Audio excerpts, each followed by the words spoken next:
Okay, so this will be example number 4 in sketching the graph of the rational function. And the given rational function is f of x equals 2x squared plus 5x minus 3 all over x minus 1. So again, we determine the y-intercept. Okay, y-intercept is when x equals 0. So when x equals 0, we're solving for f of 0. So that will be 2 times 0 squared plus 5 times 0 minus 3 all over 0 minus 1. We have 0, 0, negative, so 3. So therefore, our y-intercept is located at 0, 3. For the x-intercept,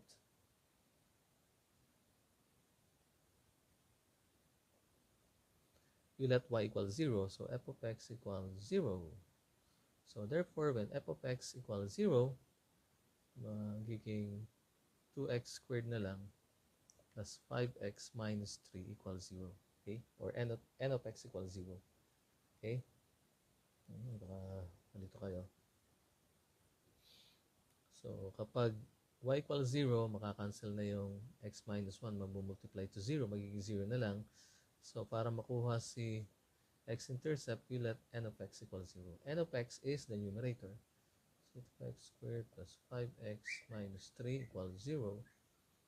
So, hirap to sa factoring. So, completing the square tayo. So, we have 2x squared plus 5x transpose 3.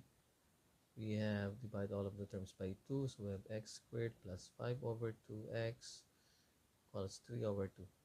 Okay.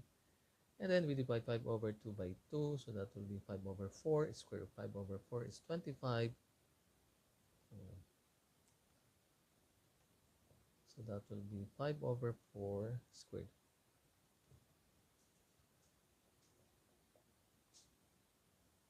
So, I added 5 over 4 square of that. So, 5 over 4 squared din dito. So, this is now a perfect square. So, that will be x plus 5 over 2. So, 5 over 4 squared. Okay. Equals 3 over 2 plus 25 over 16. So, we have x plus, okay, transpose na natin ito. Square root. Okay. So, we have square root of both sides. We have x plus 5 over 4 equals, that will be 24. 24 plus 25 over 16 squared. Then x equals plus or minus, this will be 49 over 16, square root of that, 7 over 4, minus 5 over 4. So we have x equals plus or minus 7 minus 5 over 4. So if x is positive, if 7 is positive, that will be 2 minus 5, that will be 2 over 4 or 1 half. And if 7 is negative, that will be negative 12 over 4, so negative 3. So tatama siya sa x-axis. Saan? Dalawa. 1 half 0 and negative 3, 0. Okay. So dalawa. Okay. So we determine now the vertical asymptote. We already have the y-intercept and the x-intercepts of the rational function. To determine the vertical asymptote, we equate the denominator to 0. That will be the restriction of x. So we have x minus 1 equals 0. Therefore, the vertical asymptote is x equals 1. And for the horizontal asymptote, since the degree on top is higher by 1 sa degree of x sa denominator, meaning there is no horizontal asymptote. So, horizontal asymptote, none.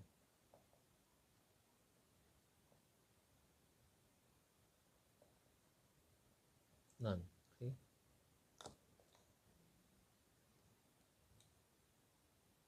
None. So, ibig sabihin, we have slant asymptote. Okay, we determine the equation of the slant asymptote.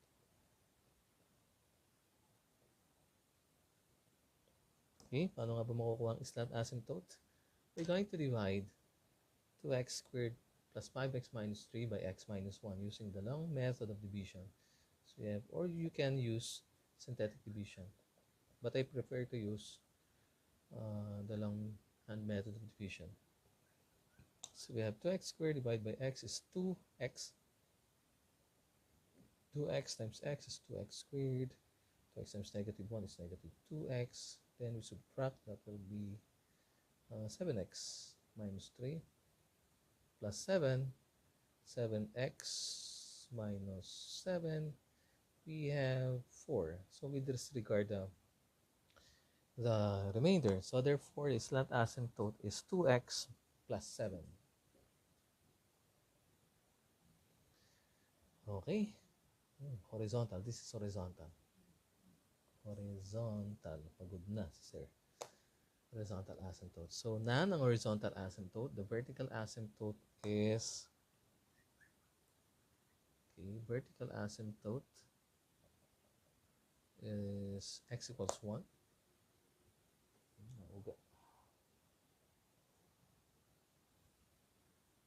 X equals 1. We have slant asymptote.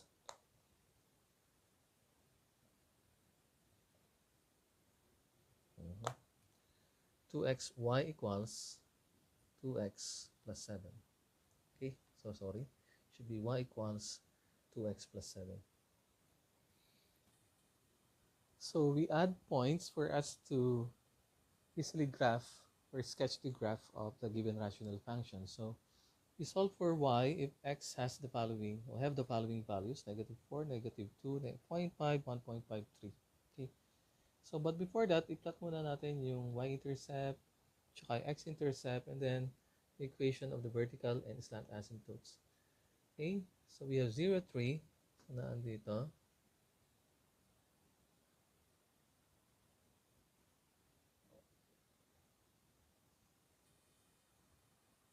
So, we have x-intercepts. We have 1/2, 0. So, nandito yun. We have negative 3, 0 dito. And x equals 1 is the vertical asymptote. So, ito.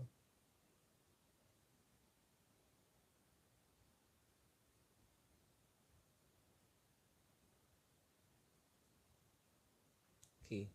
For the slant asymptote, it is in the form of mx plus b. So, therefore, the y-intercept is 7. Tatama dito. 1, 2, 3, 4, 5, 6, 7. Somewhere here. Tanggalin muna natin to.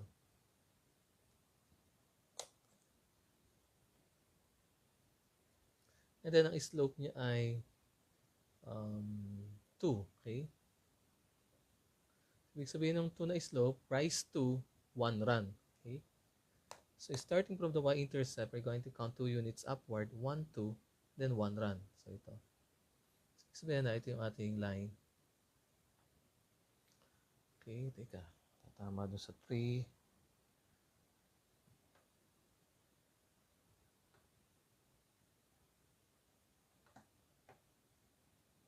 Ito yung ating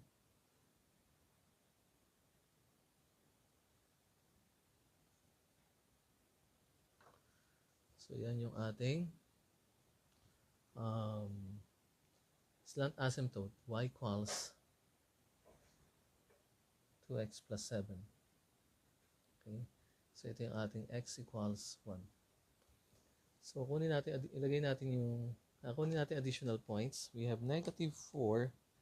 If x is negative 4, substitute natin dun sa function. So, we have, that will be 2 times 16 plus 5 times negative 4 or 5 times minus 3 all over negative 4 minus 1. So, that will be negative 5.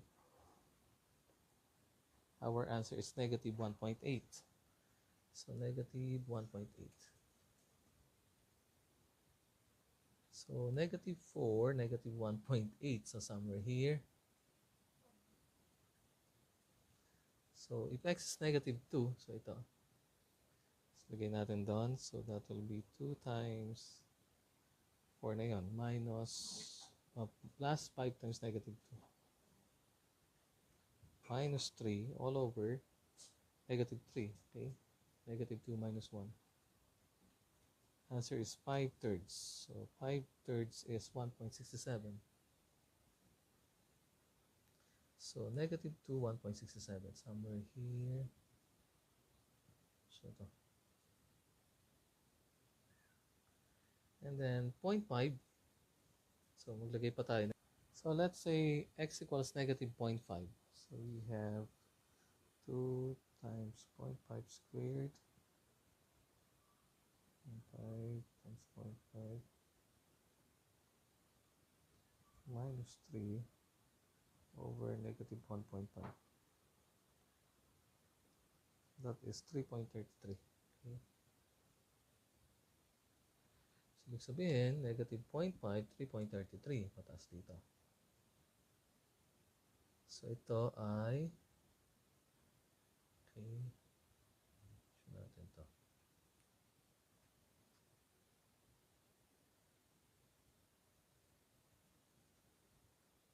Okay. X is 0.5. Okay. Okay na yun. 1.5. So, we have 2 times 1.5 squared plus 5 times 1.5 minus 3. 1.5 minus 1. 18. So, 18. So, 3 plus na. 2 times 3 squared plus 5 times 3 minus 3. And then 3 minus 1 equals 15. So, 315. Okay. So, tanggalin natin to ha. Para may sketch natin siya.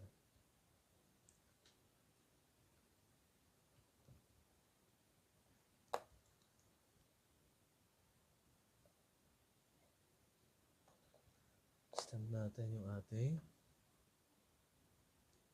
vertical asymptote. Tsaka yung horizontal asymptote. Okay. So, ibig sabihin, we have 1.518 sa mataas. Okay. 1, 2, 3, 4, 5, 6, 7, 8, 9, 10, 11. So, sabi natin to 1.518 here. And then 3, we have 15. So, 3 somewhere here. Sabihin, ang graph natin, kapag ganito siya.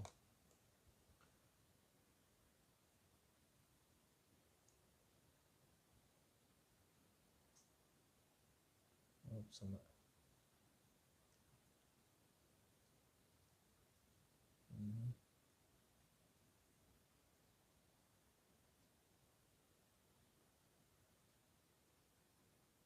Yan, pababa.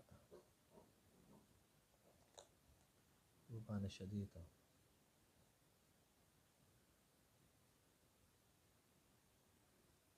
Yan, pababa. And then dito naman, pataas siya doon, pero pagdating dito, papaganon siya. Okay. Okay, ito yung ating x equals 1. So that will be the graph of the function f of x equals 2x squared plus 5x minus 3 all over x minus 1. So, ito, diretso na siya dito. Ito pababa, pataas siya dito. Okay. So, ito yung kanyang y-intercept, So, this is the y-intercept of this slant asymptote. We have here 0, 3. We have here 1/2 0 x-intercept, and we have here negative 3 0 another x-intercept, and this is this last asymptote y equals 2x plus 7. So that will be the end of the discussion in sketching the graph of the rational function, and this is example number 4 in graphing the rational function. So thank you.